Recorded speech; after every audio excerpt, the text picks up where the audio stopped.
Devaya. Om Namo Bhagavate Vasudevaya. Narayanam Namaskritya Naram Chaiv Narottamam Devim Saraswatim Vyasam Tato Jayamutire.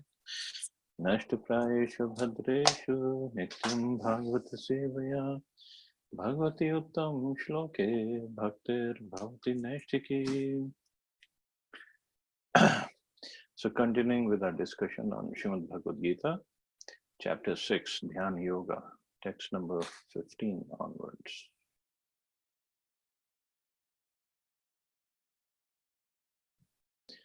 By the way, is Pramod Mohanty Prabhu there? So has he done the homework for second chapter? Not yet. Yes, Prabhuji, I have completed. Okay. What about rest of the class?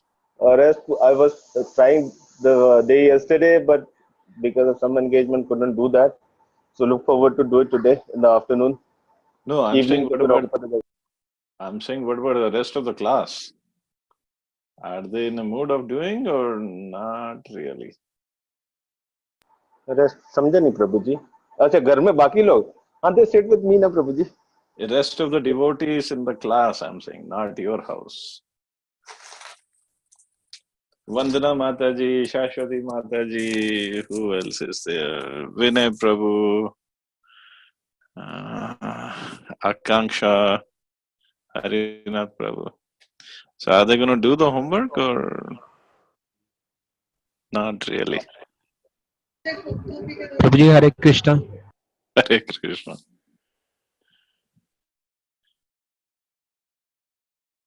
So we are talking about the homework. Bhagavad Gita chapter 2 homework. You have to unmute everybody. Now everybody goes into mute. I don't know why.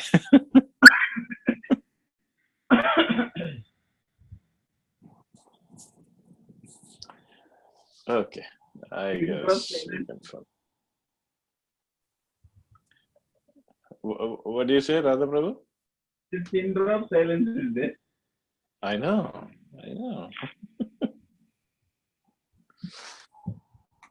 Chalo, text 15 onwards.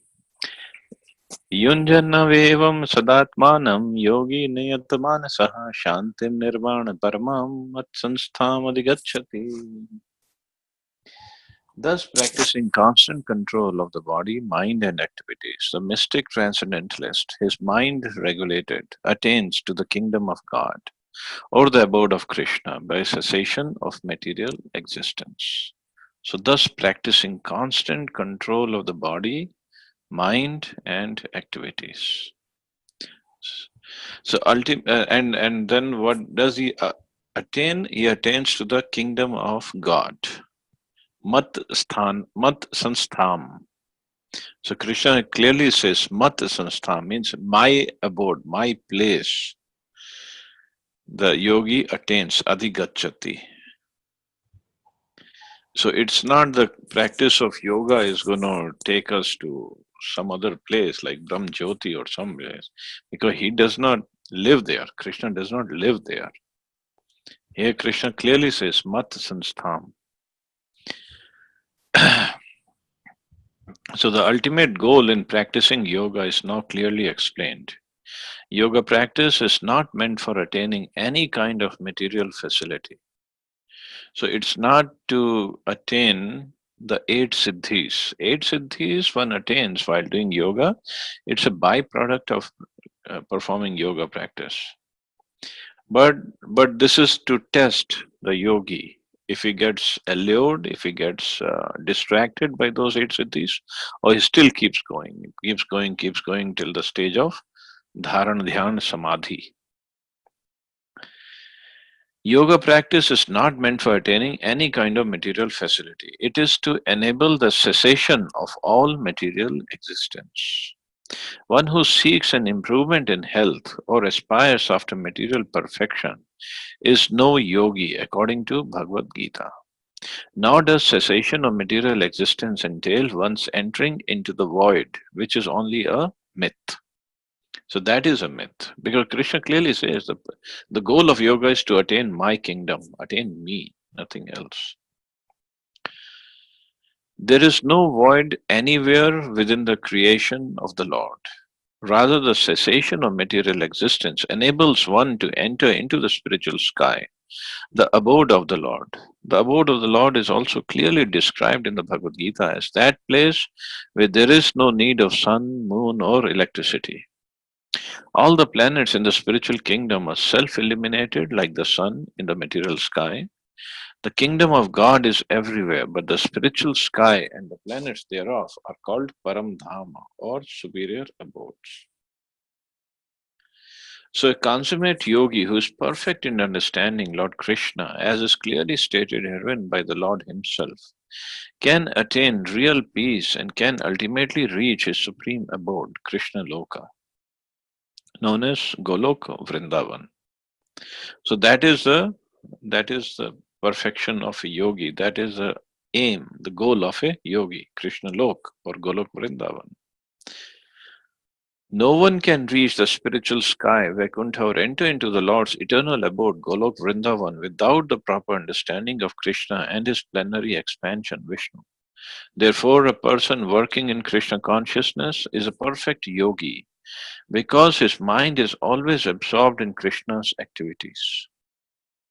So the dhyan, the real dhyan, or the samadhi is when we concentrate, when we constantly, when we are always absorbed in Krishna's activities, or thinking of Krishna's pastimes, or doing work for Krishna, or working for Krishna. It's the same thing because Krishna's service, Krishna's activities, they're all on the absolute plane. In the Vedas also, we learn tam eva viditvati mrityumeti. One can overcome the path of birth and death only by understanding the Supreme Personality of Godhead, Krishna.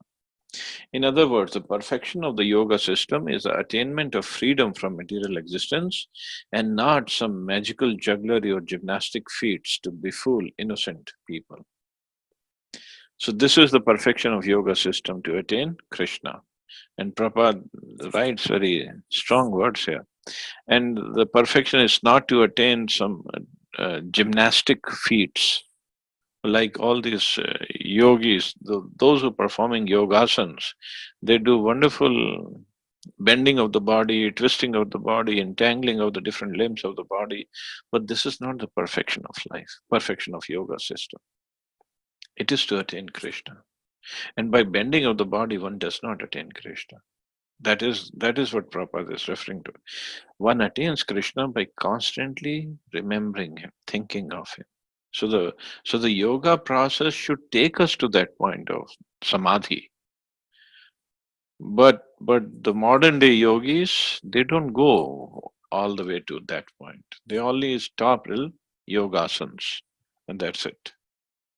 And people are happy, oh, I'm doing yoga, I'm doing yoga. You're not doing yoga, you're only doing some yoga asanas. That's all, just to keep the body fit. But the purpose of yoga is something else, so one has to go beyond that. But the problem is people don't know, and these teachers don't teach them. So whatever is going on in the name of yoga, that's what is happening. And people are just happy, oh, I'm doing yoga, I'm attending yoga classes. And look at here in Bhagavad Gita, Krishna is only giving some hint of what the real Hatha Yoga is, the Ashtanga Yoga. He's not even going in detail because the war has to start. And he just touches on on some verses over here about the whole yoga system. Bhagavatam it talks about in detail what is that yoga, how to perform the Ashtanga Yoga. So there when we read, even when we're reading here, it is very difficult to attain, to perform that kind of yoga. What to speak of when we really understand all the details given for yoga system. So that is why Bhakti Yoga is the best. It's the most simple, and the best. So this is what we can really work upon. Text 16. Nati ashnas Ashnastastu yogo asti na chaikantam anashnatah na chati swapna shilasya jagrato neva charjuna. There is no possibility of one's becoming a yogi, O Arjun, if one eats too much or eats too little, sleeps too much or does not sleep enough. So no possibility of one's becoming a yogi. So to become a yogi, it's not like if I eat very little or don't sleep enough, I will become a yogi. I mean, that's not the criteria of being a yogi actually. So body needs proper rest and proper diet. Now that proper word proper can vary from person to person. If a person is not well and if he takes little bit more rest, it's okay. But for a healthy person, 6 hours of sleep is good enough. And eating, one has to see. Uh, Eating, one has to see that if one eats too much, then he will sleep a lot. So better we have to regulate our eating, and also eating has to be the mode of goodness, in the mode of goodness. That also we have to see. But sometimes the mind wavers, mind goes here and there, then you can eat a little bit here and there, but that should not be the rule. The rule is to be eat the food in the mode of goodness. Regulation of diet and sleep is recommended herein for the yogis. Too much eating means eating more than is required to keep the body and soul together. So that is a standard of eating, as much as is required to keep the body and soul together. But I know not everybody can follow that. So we need not just to keep the body and soul together, but we need to keep the tongue also satisfied, which never gets satisfied to begin with. But that's a good criteria for us. There is no need for men to eat animals because there is an ample supply of grains, vegetables, fruits, and milk. Such simple foodstuff is considered to be the mode of goodness, according to Bhagavad Gita. Animal food is for those in the mode of ignorance. Therefore, those who indulge in animal food, drinking, smoking, and eating food which is not first offered to Krishna will suffer sinful reactions because of eating only polluted things. Bhunjate te tu agham papa ye pachantyatma karanat. So, first of all, those who indulge in eating animal food or flesh, drinking, smoking, and eating food, and also even if they're eating vegetarian, but if it is not first offered to Krishna, then they are eating only sin. So it is rightly said, Jaisa an, Vaisa man. So the kind of food we eat, and that will guide, that will define the kind of mind we will have. And also to go further, Jaisa pani, Vaisi vani.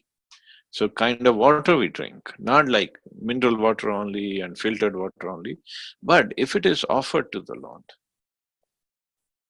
then our vani, our voice, our talk will get affected by that water.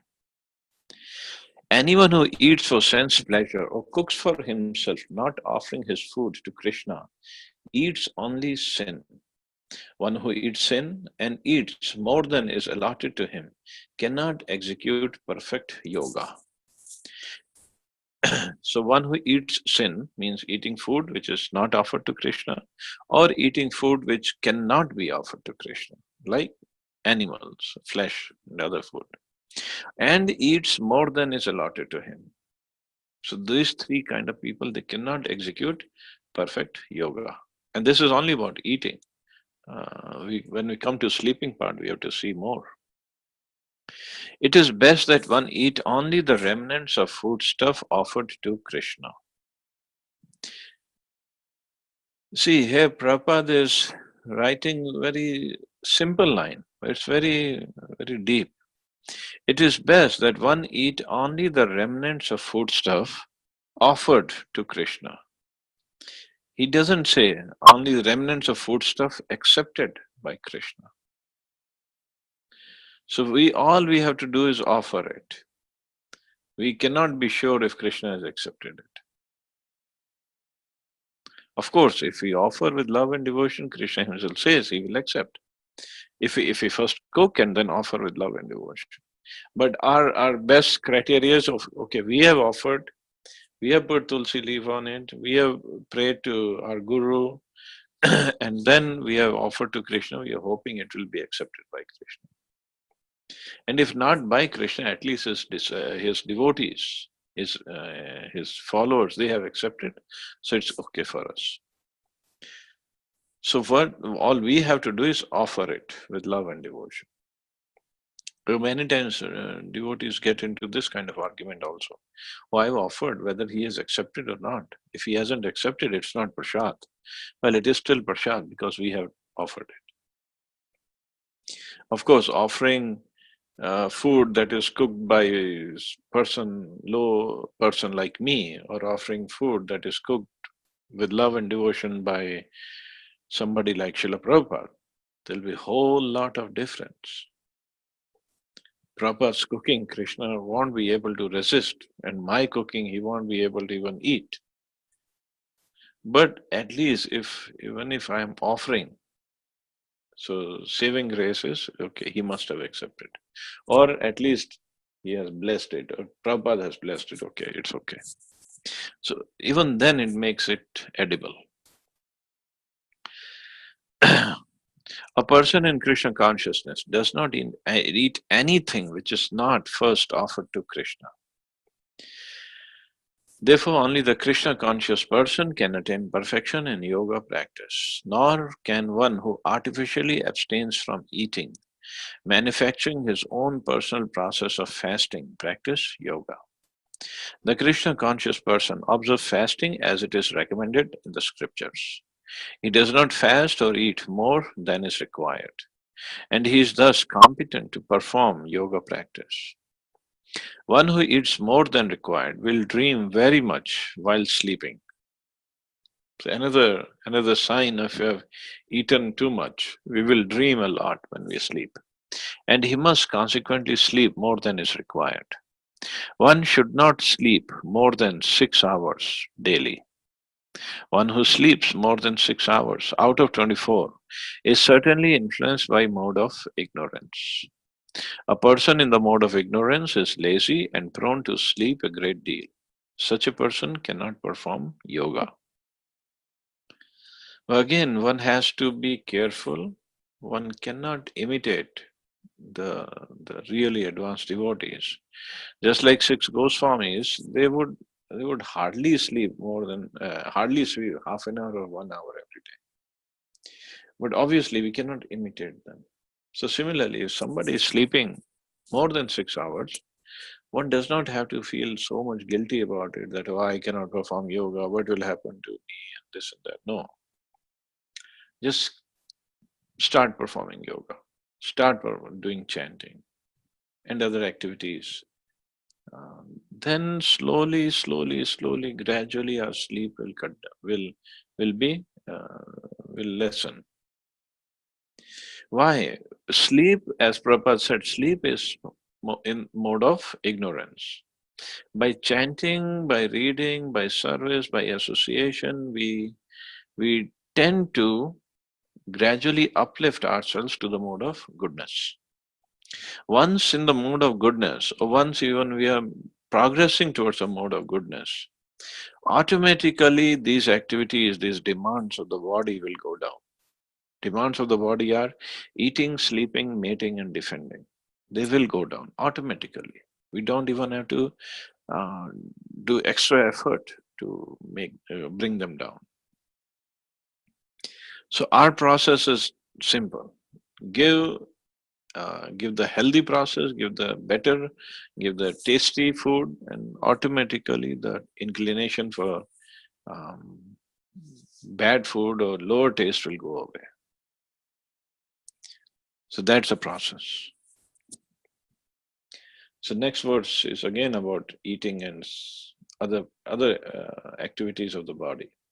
Yuktahara viharasya yukta cheshtasya karmasu yukta swapnavabodhasya Yoga bhavati dukkha. He who is regulated in his habits of eating, sleeping, recreation, and work can mitigate all material pains by practicing the yoga system. So regulated, so regulations, or following some kind of uh, principle or uh, logic is very good for habits of eating, sleeping, recreation, and work.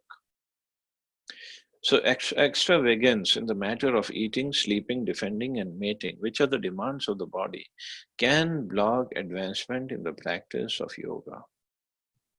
Even defending, it can block the advancement. As far as eating is concerned, it can be regulated only when one is practiced to take and accept prasadam, sanctified food. Lord Krishna is offered, according to Bhagavad Gita, vegetables, flowers, fruits, grains, milk, etc. In this way, a person in Krishna consciousness becomes automatically trained not to accept food not meant for human consumption or not in the category of goodness. As far as sleeping is concerned, a Krishna conscious person is always alert in the discharge of his duties in Krishna consciousness, and therefore any unnecessary time spent sleeping is considered a great loss. Avyartha kalatvam. Avyartha kalatvam means it is one of the qualities of a devotee that he cannot bear to pass a minute of his life without being engaged in the service of the Lord. So he cannot tolerate that I have wasted even a minute of my life.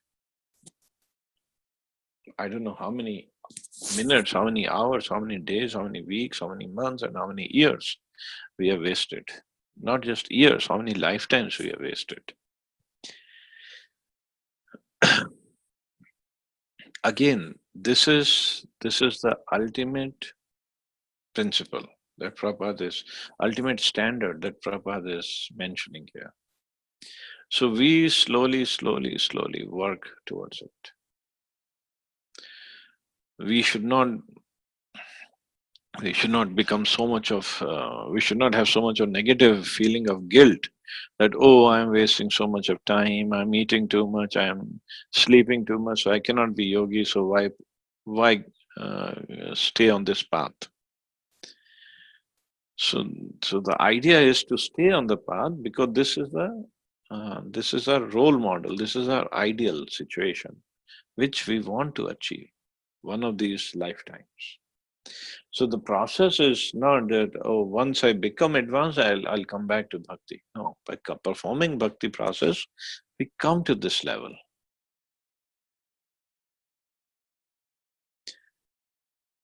Therefore, his sleeping is kept to a minimum. His ideal in this respect is Srila Rupa Goswami, who was always engaged in the service of Krishna and who could not sleep more than 2 hours a day, and sometimes not even that. So that is our ideal, Rupa Goswami. Thakur Haridas would not even accept prasadam, not even sleep for a moment, without finishing his daily routine of chanting with his beads 300,000 names, means 192 rounds every day, before he would even take a sip of water. As far as work is concerned, a Krishna conscious person does not do anything which is not connected with Krishna's interest, and thus his work is always regulated and is untainted by sense gratification. Since there is no question of sense gratification, there is no material leisure for a person in Krishna consciousness. And because he is regulated in all his work, speech, sleep, wakefulness, and all other bodily activities, there is no material misery for him. So yoga bhavati dukkha, it diminishes dukkha, it diminishes the miseries. Why? Because all our activities related to the body are minimized, or at least regulated. It's not like whenever we want to eat, we eat. Whenever we want to sleep, we sleep. How much we want to eat, we eat. How much we want to sleep, we sleep. Or recreation, or work, or other activities. So everything becomes regulated, and when we are on that path and performing yoga, then all the material miseries can get diminished, and then we can attain the real purpose of yoga.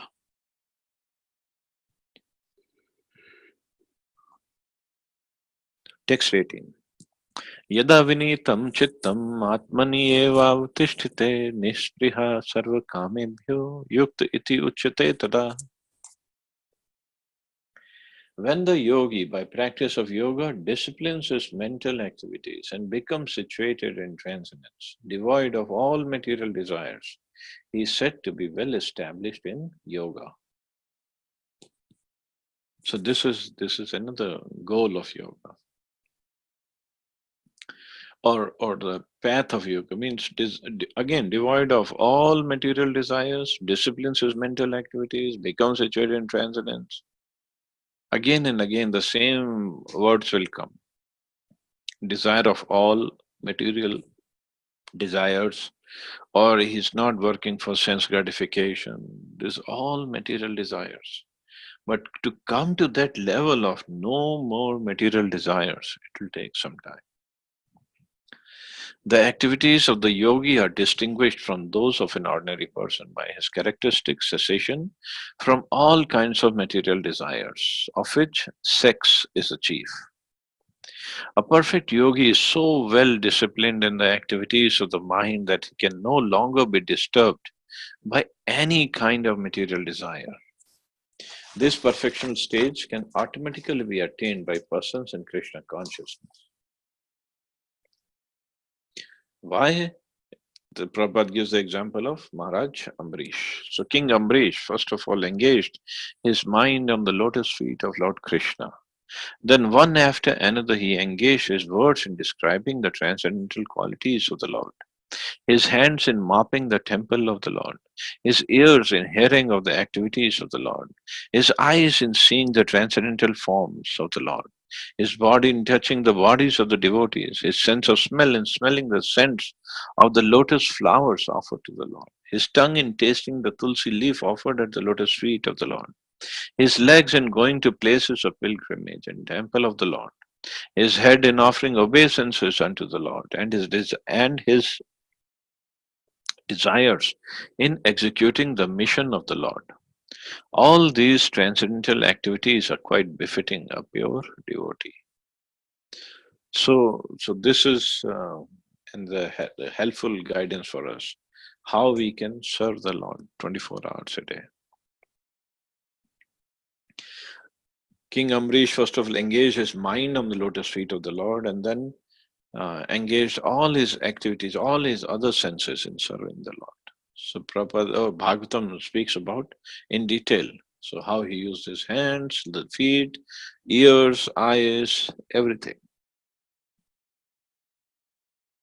And look at how he used his body. His body he used in touching the bodies of the devotees.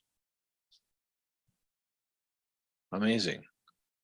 So touching the bodies of the devotees, in what way? To serve them. Not going and shaking hands with devotees. Oh, I'm touching the body of a devotee, so I'm performing some service. No, by serving them, by massaging them, or by doing other services for them. Or when we dance and kirtan together, we are touching everybody. So that is okay. Or when we go to Lord Jagannath's Rath Yatra, so we are touching everybody. So that is a real perfection. So together when we serve the Lord, that is touching the bodies of the devotees.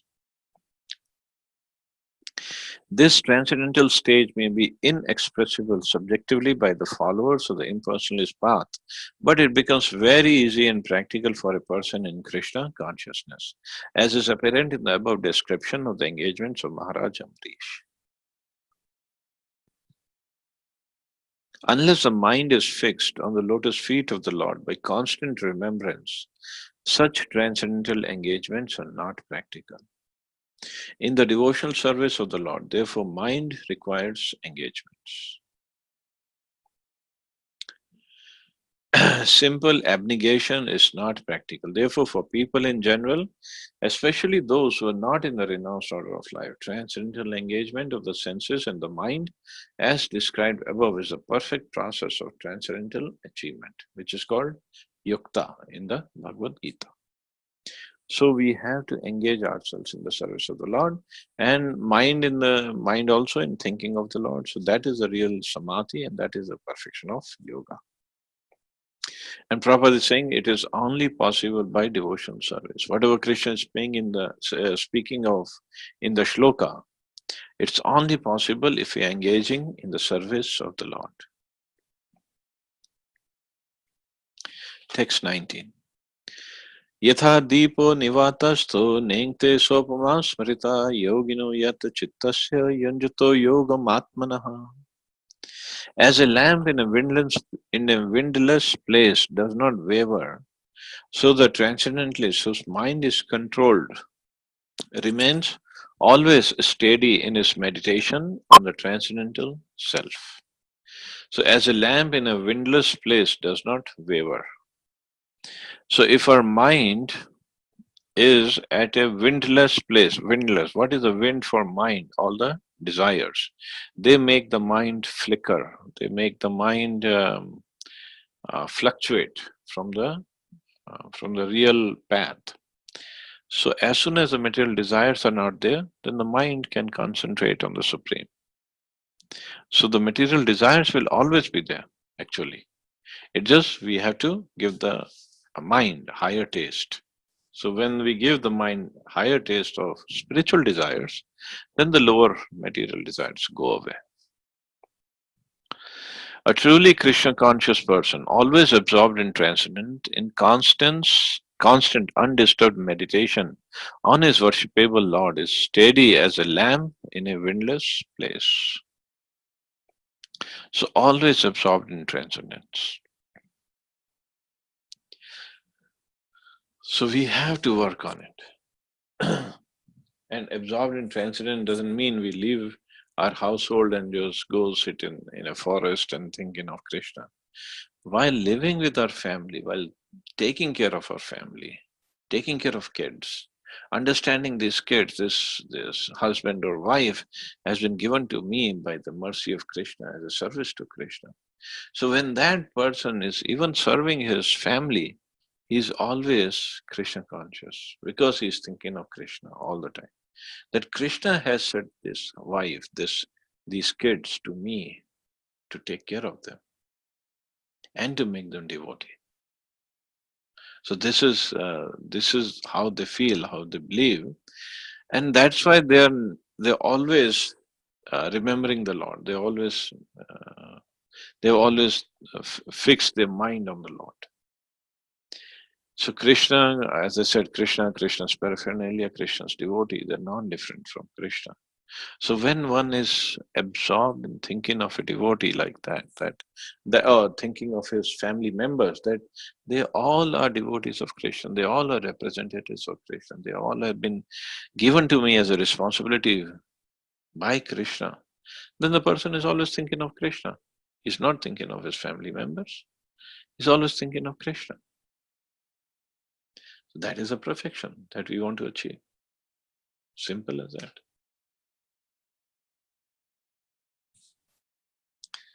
But we make it complicated. We think, oh, because of this person, my wife or my kids, I cannot make progress in bhakti, so let me leave them and go away. But that is not what Krishna wants. So we have to see what Krishna wants. Because if Krishna has given us that responsibility, we better take it up seriously. Of course, at the same time, we would like to change the person from his non-Krishna conscious activities to Krishna conscious activities. So that one can do by love and caring, not by force. By force, only retaliation will come, stubbornness will come. But love is such a force. Just like I read it somewhere, the love for power can only be overcome by power of love. It's a very important, very powerful statement. So the power of love is so strong, it can take over the love for power by any person. So we have to understand how to give love to everybody. And when we give this love, caring, attention, affection, then the person, even though if he is not a devotee, he can change. He can become a devotee. First of all, we have to become a devotee, and then we have to give this love, we have to display the affection, the compassion. Then the people will follow. This is what Prabhupada did in the beginning. He gave lots of care and affection and love to all the followers who were even coming once in a while to the temple and not even following all the four rules and regulations. Still, Prabhupada gave them so much of love, so much. Even, I mean, I have posted few times on the group, even though somebody fell down, he broke the principles, Prabhupada still accepted him back. Prabhupada still never said anything to him. In fact, Tamal Krish Maharaj once told in the class, because Tamal Krish Maharaj was Prabhupada's personal servant for many, many, many years, and he had so much of association of Prabhupada, and he had done wonderful services for Prabhupada. So once some devotee fell down, and it was very common, and it still is common. It's not something extraordinary. But Maya is strong. So once some devotee fell down, and basically he went away from the association of devotees. And the other devotees who were in the temple or around Prabhupada, they kept on talking about this person who fell down, and they kept on spreading rumors, even though they were not false rumors, they were true, but they kept on talking about him to other devotees. Then Prabhupada once called Tamal Krish Maharaj to his room, and Prabhupada told him, why are the devotees spreading all these rumors? Even though it is true, fine, the person did something wrong and he fell down. Why are the devotees spreading these rumors, spreading this message? And then Prabhupada said, you have practically closed all the doors for him to ever come back. So that was compassion of Prabhupada. That was love of Prabhupada for all his disciples, all his followers. And that's why his followers love him back. So more we give love and compassion to others, more we get love and compassion in return. More we try to control them by whatever we have, more stubbornness and more resistance is what we will get. More resentment also what we will get. And that is not what we are looking for. And that will never transform a person's heart, never. So bhakti means we have to be able to give lots of compassion, lots of love, lots of affection. And compassion is obviously it's a very wonderful quality. Compassion is not when we do something for somebody under thinking or understanding how fallen that person is. That is not compassion, that is pity. Compassion is when we understand he is a pure soul. Somehow he is not doing well, fine, but he is a pure soul, he is a pure person. He is a devotee of the Lord. And this is what Krishna expects me to do, wants me to. How I can serve Krishna is by lifting this person up. And not just lifting. Again, lifting might mean that I'm better than him. Just like Prabhupada did, he went below the devotee and pushed him forward up, pushed him up. This is how he encouraged, he motivated, he inspired the devotees to do their best. They never felt Prabhupada is having a pity on them, or Prabhupada is He's sitting on a high pedestal, and he's telling them, "Oh, you all have fallen, and you just come back to me." No. Although Prabhupada was using heavy words like fools and rascals, but they never felt, because Prabhupada was never um, thinking in terms of, "Oh, I am better than these, so that's why I have to, I can pull them out." No, he was always holding a humble position, humble demeanor. And this is what his followers loved about Prabhupada. And even though many of them fell down, even many sannyasis fell down, but they still today, they have full love for Prabhupada, full faith in Prabhupada, and they would do anything for Prabhupada, even today. That is a spiritual leader. Once one sannyasi disciple of Prabhupada, he fell down and he got married. It was in Hawaii, I believe. And Prabhupada went to Hawaii, and there he knew that disciple was there, and he asked other disciples to bring him. So this ex-sannyasi disciple came to see Prabhupada, former sannyasi, and he was in regular clothes, not even dhoti kurta, and he had grown hair, long hair. So he came to see Prabhupada, and he paid obeisances. Prabhupada said, "It's fine, you got married, no problem. You keep on serving Chaitanya Mahaprabhu's mission." That's all. Prabhupada never brought up the point of why did you fall down, why you didn't follow the principles, why this, why that. Never said that. All he said, you just come back and do the service. That's all. So that is Prabhupada. That's a yogi. That's a perfect yogi. And that is a perfect devotee who shows compassion for everybody. Affection, still have affection for them.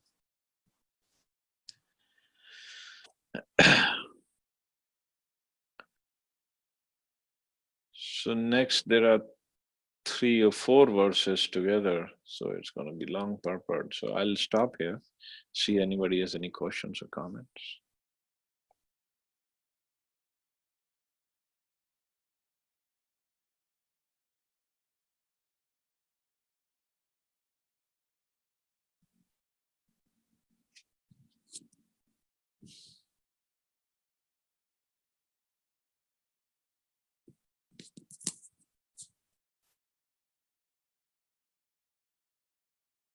Prabhuji, Hare Krishna. Hare Krishna. Bro. Prabhuji, yesterday I didn't join the class due to some reasons, so I heard the recording.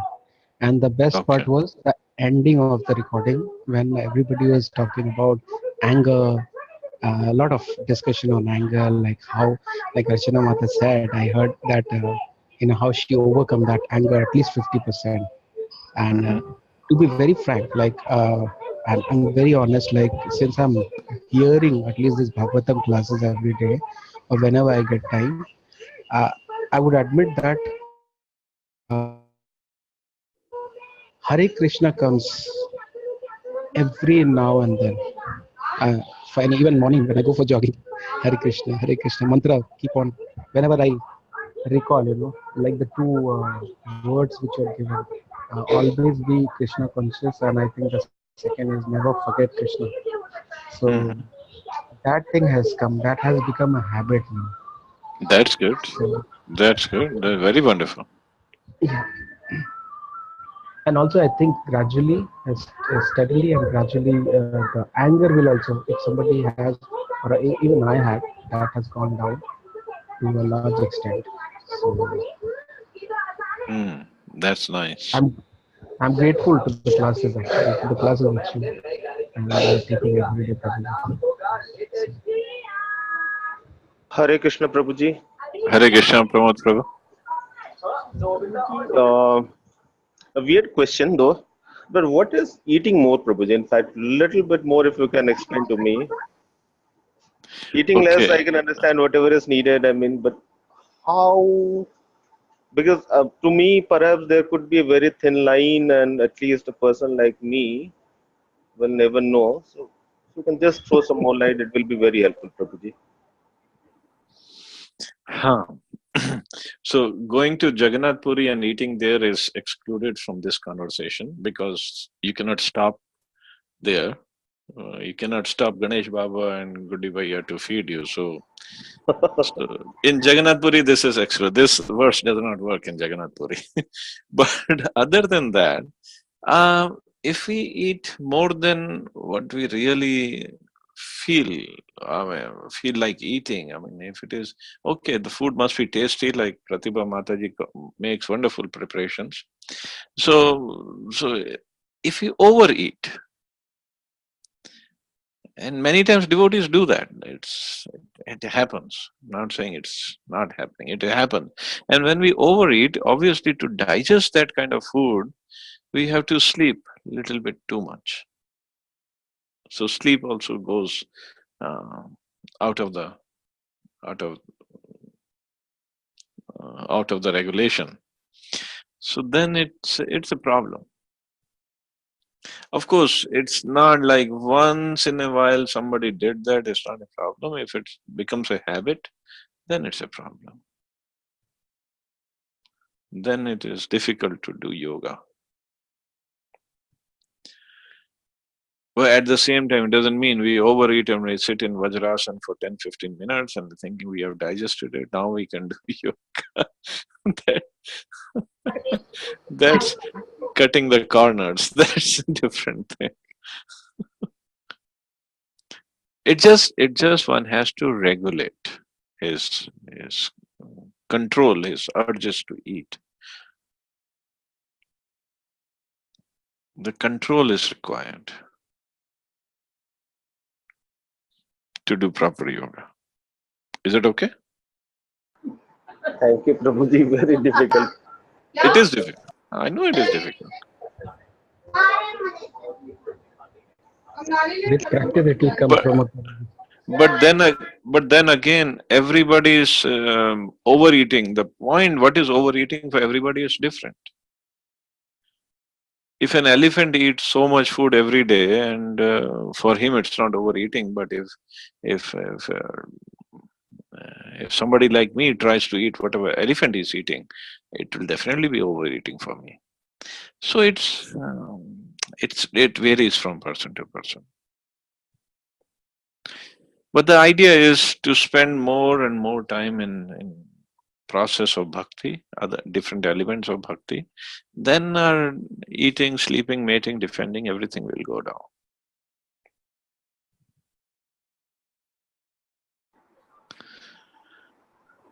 Thank you, Prabhuji. And Prabhuji, Yes. the other thing that I wanted to check was we talked of yoga now, and among us, particularly we focused on the Dhyan yoga. Uh, but for in fact, the body to remain little active or functional, those gymnastics that we talked of, so is that essential? Is that not needed at all? Um, well, it is required to keep the body fit. So whatever activities, if we can learn some yoga asanas, why not?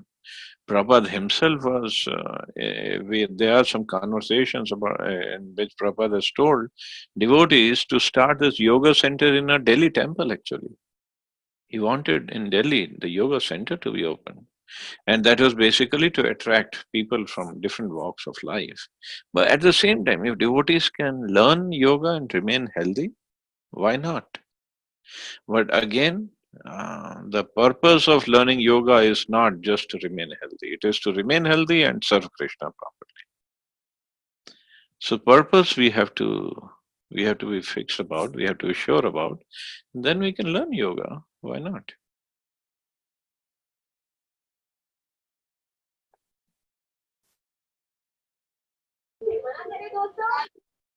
Just like I have, although I'm not very expert, but I have learned pranic healing, and I'm using pranic healing in the service. For my service also, I try to keep the body fit with pranic healing. So with little effort, if I can, why not? Thank you, Prabhuji. That makes sense. And I think one more. But the ultimate goal is not just to keep the body fit. Ultimate goal is to serve Krishna with this fit body. And when the body is fit, one can serve him better. One can serve him more. No doubt about it. Yes, I'm sorry I cut you off. You were saying something else. Prabhuji, thank you so much for that. And for that clarifies. And I think one more thing got clarified wherein earlier I'd asked about how work can be directed towards Krishna consciousness. So today it got clarified on verse 17. Thank you for that as well. Okay. Thank you, Prabhu. Any other questions or comments? Subbu, Prabhu, please tell us something. Hare Krishna, Prabhuji. Hare Krishna. No question. No question, Prabhuji. Thank you. No, we're waiting for comments, not questions from you.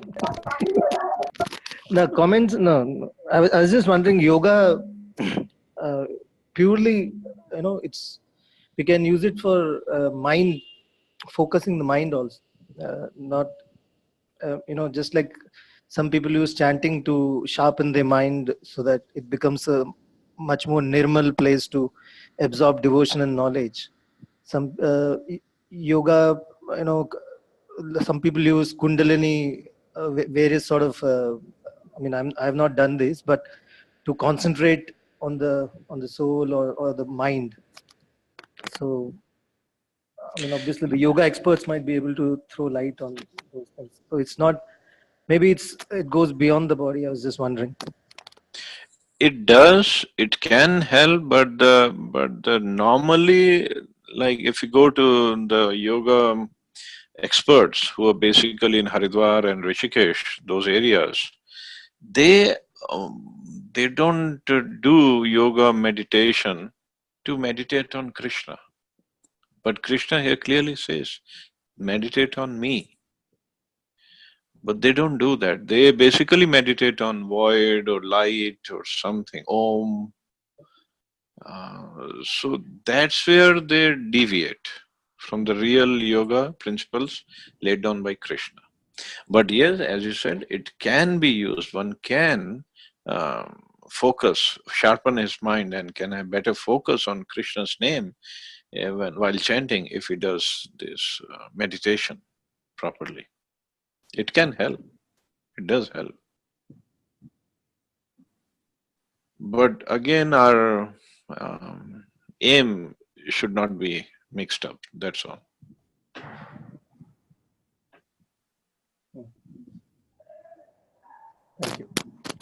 Thank you. Thank you, Prabhu. So I guess we can stop here.